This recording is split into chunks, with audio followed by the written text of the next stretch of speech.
value women for what they wear, XYZ, but we were never taught to actually see women from a humanistic standpoint.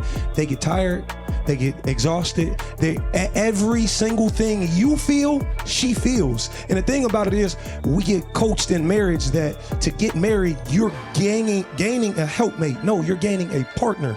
And as a partner, you need to step in when times get hard. And all she's saying is she needs her partner's assistance.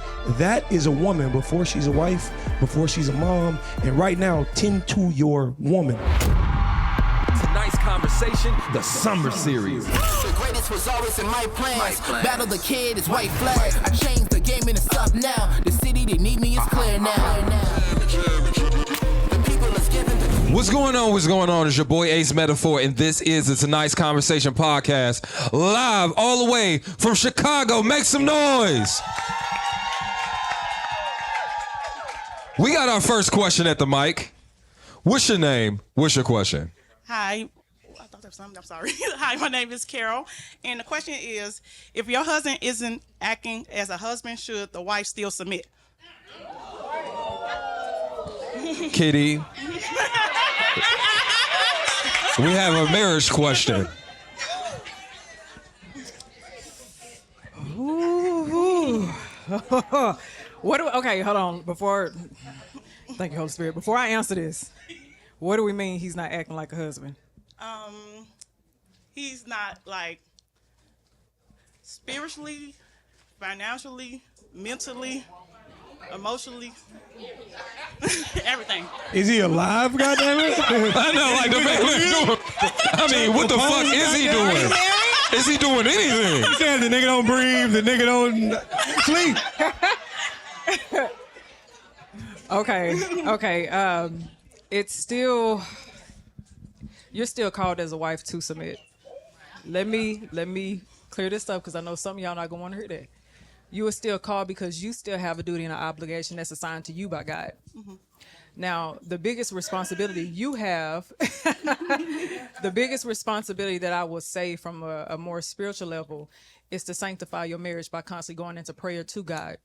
Because sometimes the positions that men are in, especially with socialization, not having a circle to be able to lean on, not having mentorships, not being able to express how they feel, to express that vulnerability, because that's just the way society has treated them. And so sometimes men do get in these positions, and leadership is tough for men. That's a big responsibility to have. I have to cover you in prayer.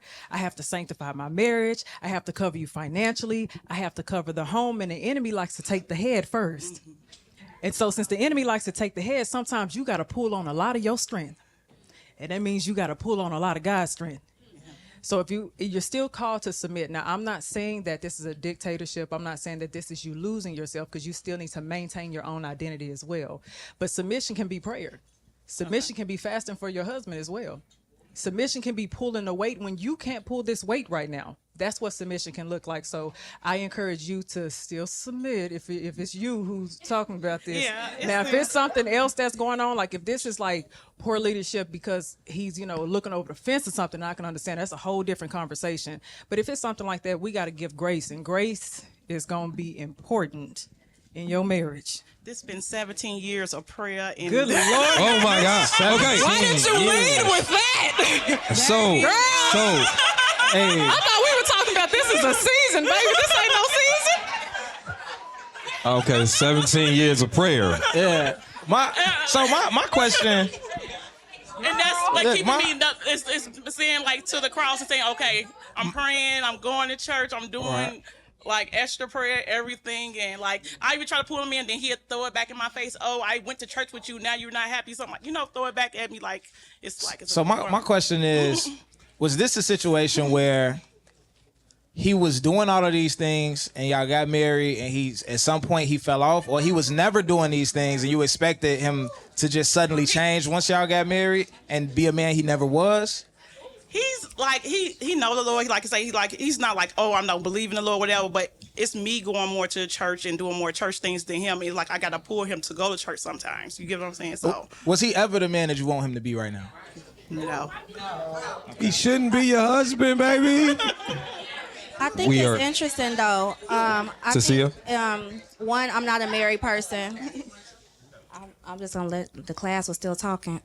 So I'm not a married person, but I think that there are things in relationships and in marriages that run parallel, is going down the same stream, right? And I think that when people talk about submission, what have you modeled? What have you submitted to in your own life? A lot of times a woman's submission can inspire a man's leadership. So like, what are you doing in your own personal life? A lot of us don't have discipline. You don't pray. You don't make your bed. You don't clean your house. You don't have no financial discipline. Okay. You're not taking care of yourself. This is, I want to pause there because I know that triggers some people. Okay, you're not taking care of yourself. You're not sowing it. You're not even honoring and abiding by your own self. How you treat yourself is how somebody else is going to treat you. So I would just ask yourself, what are you submitting to in your own personal life that will be a model to inspire his leadership?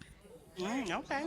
And one thing I'll add to that as well is I think that Terry brought up a good point, right? The man that you chose 17 years ago had some of these flaws and these shortcomings, and you still decided to become his wife.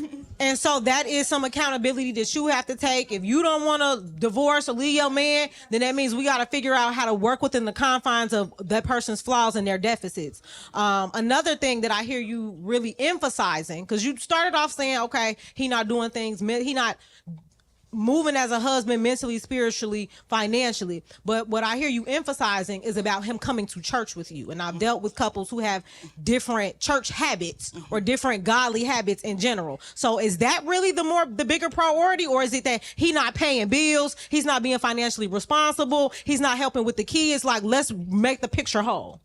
It's more like, okay, I don't mind with like paying the bills and stuff because I have higher education and all this stuff, and I have business. Hold on. Here we go. I'm not gonna go there, Kitty. You probably have something really healthy to say. I can leave this alone for a second to get your point. No, I want to hear her finish. Like, okay, like I know it's all fun and games, but we talking about marriage here, baby, and I take marriage really serious. Okay. Like, because that you have in some. Let me say this first. Sometimes when we don't enter a covenant with God because we're so attached to this person that we forget to bring God in the center of it, and this is the fruits of that covenant that you entered at first. And so this is what I'll say to you. This is something that I've had to practice in my own marriage, and this is something that was passed down the line from my grandparents and my great-grandparents and my great-greats and just further down the line. It gets to a place when God called me to anoint my marriage, I didn't understand why. And then I figured out why later on. When God called me to anoint my marriage, because my marriage was about to be under attack. My marriage got attacked, but he turned the heart of my husband. And so sometimes you have to change your prayer, because sometimes we go into prayer begging God to make this person who we want them to be. And we need this person to be who God has called them to be. And so sometimes we have to go into our prayer with that mindset. God, please allow me to see your son the way you see him. God, whatever it is, whatever your will is, let your will be done. But you have to make sure that you are modeling that as well. Because I guarantee you, if you do so and you change that, and when I say anoint your marriage, I mean when your husband is asleep, go take that holy oil, bless it, run it around that finger. Okay, if he sleep, rub it across his forehead as if it was a baby, and you go into your prayer closet and you war in the spirit, because I guarantee you the enemy is going to attack the head, like I said before. And like I said, sometimes it pulls on you. That's the reason why God has called us to be a helpmate. And you also get in that prayer closet and ask God to expound on what a covenant is in your marriage, and I guarantee you got to change it. Can I ask a question real quick? Thank you. Clap it up, clap it up.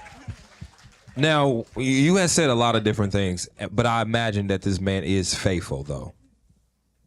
She thinking about it. She thought about it. She thought. Girl, run. Please, no, pack hold your on. things and leave. Hold on, no. I mean, but I imagine he is a faithful man. So, unless I'm wrong, because you can't be broke and cheating. Because I'm not even. Look, need to know what's the Hold on, Queenie, yes or no to the Obviously, you can. So here's the thing. So this is no longer about you. This is going to be about a person in a similar situation. The reason I asked about that, whether that person is faithful or not, because sometimes that person is breaking the covenant. And the way this person is presented inside the marriage is the fruits of that. You know what I'm saying? Is because there isn't that anointing that you have, or that God is no longer in that relationship because that person is warding it off. And I guess what I'm saying is, oftentimes, and one more, hold on, just stay here one more time. Just one more time. I know he told you to leave. But we get a scriptural out when it comes to adultery for many different reasons. I believe that's because God don't want us to have to endure that part and that pain. And he said, if this happens, then you can get a divorce if you want to. And sometimes when somebody is unfaithful, I'm not saying that's your man, you didn't answer the question, I don't want to call you out, I know we on the internet.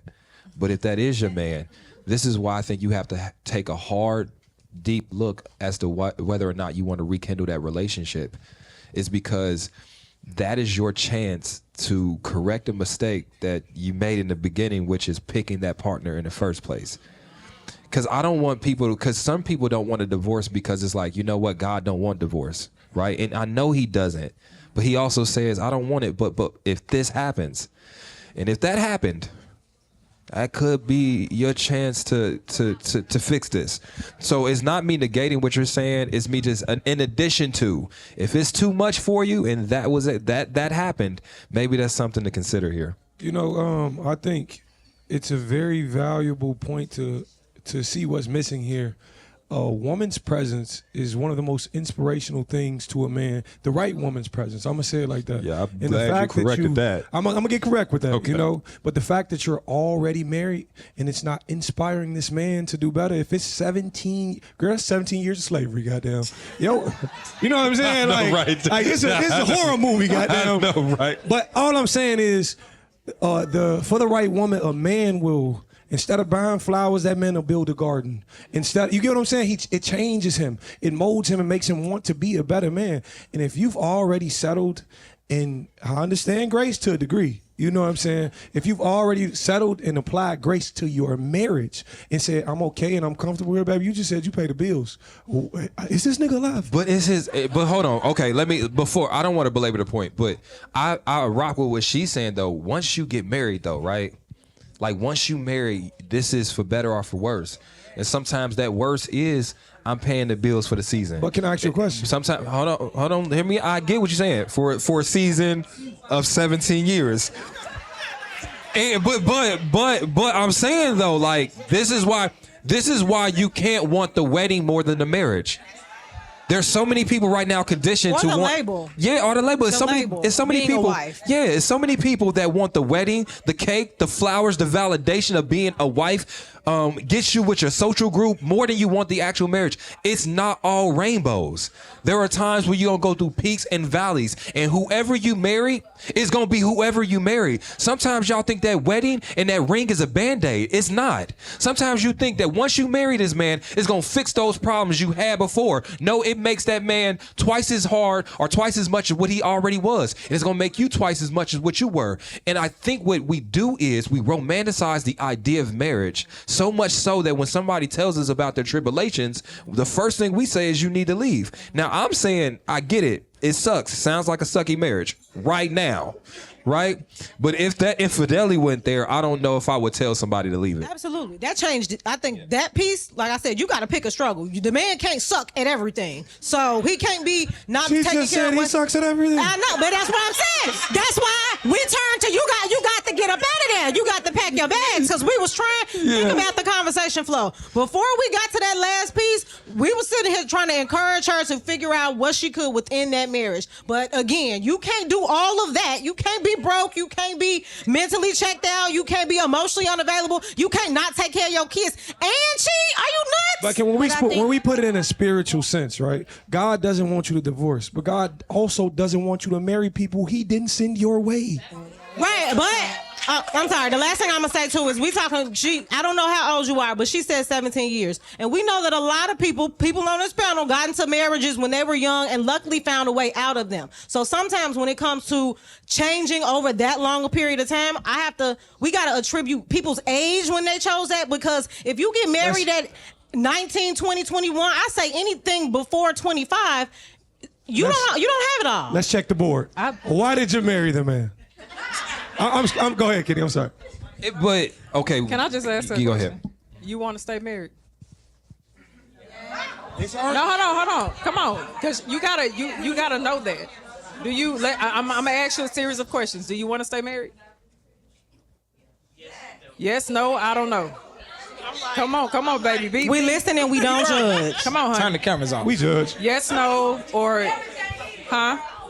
You gotta say it. Do the nod. You riding the fence? Yeah, I'm on the fence with it. I'm like, It's rocky. yeah. Just say it in Spanish. El no. Fuck. I ain't gonna go too much into it. I think you worried about this getting. I'm gonna leave it alone. All right, I appreciate your question. Thank you. Can we get question number 2? Clap it up. Hey. I mean, if she legitimately loves me, I know. Like, she may still be very much. People don't want to. Hey. But they know that they need to lead them. Hey, can I ask y'all a question real quick though? And this is for the panel while we get in our next question. I think it's two sides of this, right? You don't want to marry somebody and they think that they can just completely abandon their responsibilities to you and that you're going to stay married to them. But then what is the true benefit of marriage if people are flighting from it so fast nowadays? And like I'm not talking about her no more. Okay. I'm not. That was like 17 years. Okay. I'm not talking about her. I'm saying like, Kitty, I go in the comment section a lot, and sometimes when you give your pro-marriage advice, there's a lot of people that disagree with it. And it's like, while I do understand that there is not a lot of complexity in the clips, it's just like, why get married then if when there is trials or tribulations, the first thing people are saying nowadays is leave? You know what I'm saying? And it's like, if that's the attitude of that person, then is marriage necessarily for you? The problem is that it's a lot of advice coming from people who struggle with escapism. Yeah. And it's also coming from people who really don't understand the dynamic in a covenant and what a covenant actually entails. People can say that word loosely and really don't understand what that means. If you study the word of God, if you truly study the word of God, there were many people who had afflictions and oppression, and God had them stay in that and to the point to where they had to groan and call out. This is God. God's timing is not our timing. So everybody in here can say that's 17 years. However, we don't know what God has said. We don't know what's in God's will. And so some people will leave because they don't have the fight. I guarantee you, I would say right now, I'm not going to stick around. But if God say, no, you got to stick around and figure it out. We're going to work together. I'm going to listen to God because I never know exactly. If this is a kingdom marriage, I have no idea who is bear witnessing to my marriage. I have no idea what God is calling me to do. The Israelites were oppressed for over 400 years. And then they started crying out to God, and he finally heard them say, I hear your cry. I'm going to deliver you. Some people will get their exodus, but it doesn't look like the time that we would imagine. But we are not God. And too many times people want to play God. That's not our position. All you can do when people come to the mic like that is pray for them and go on about your business. Clap it up. I want the internet to know, because they always call me. They say I always try to tell women to leave relationships. I'm talking about niggas you not married to. Okay, whenever we get to marriage, I'm like, I really wanted to stick together, but I do understand 17 years is a. But my issue be time. like we talking about. I understand trials and tribulations. But I don't like that infidelity always be one of them trials and tribulations. Nah, so like, yeah. Like I think that there are a lot of other things that relationships go through: communication issues, financial issues, parenting conflict, like outside family, extended family, people getting sick, people getting chronic illnesses, people getting injured, all of those types of things. Those are the things I'm pro staying down for. Let me just go ahead. I'm sorry to cut you off, baby. Y'all know I don't like to cut nobody off. But you and I both know, because we both in the clinical space. So we both understand that sometimes people cross over the fence because of, one, it could be unmet needs. Mm-hmm. Another, it can be patterns. Mm-hmm. And it can be vulnerabilities. So it's easy for us to say, no, you shouldn't. But we know when infidelity recover, we have to, in order for us to bring a couple back together, absolutely, we have to address that. So we have to be mindful of that too. Mm-hmm. Like, yes, from our standpoint, if we were in a relationship, we wouldn't want that because we understand what comes with it. However, to be responsible, some people will stay, and we just have to help them understand. And it's never an issue with choosing to stay. Do you want to stay? That's the first question we got to get out the way. Like, do y'all want this? That's fine. I'm talking about in a spiritual sense, though, when we like talking about God and all of that, and we like to bring in the trials and tribulations and the vows part of through, the ups and the downs. I don't want that down to always be somebody cheating. But That's all I'm saying. Can we please speak on the power of selection? Like, you said yes to this person, and if we actually breaking it down in terms of what that means, when you sat there at that altar, like Miss Kitty said, God sends you all of these signs. God will tell you. You got to place your power in your discernment. God is telling you who is for you and who is not, but you keep ignoring every single time God said 17 years ago, maybe, that this man ain't for you. So when you sat there at that altar and y'all made them vows and you did not mean them words coming out your mouth, you should have stopped there. You know why people struggle with discernment, though? Those same people haven't learned how to trust their own judgment, and those same people still operating out of their own insecurities. You have to address that. For any of you all who are dating intentionally, address the insecurities first. If you have attachment behaviors or disruptions, address those things first. If you struggle with judgment, if you struggle with trusting your own judgment, and you feel like I always got to ask somebody else, you need to figure out exactly why you struggle with that. So that way you can have that discernment, because a lot of people, I said that before, some people carry the spirit and some people are gifted with it. Sometimes in order for you to be able to carry the spirit of discernment, you really have to do the work within yourself first in order to be able to make those sound decisions. I appreciate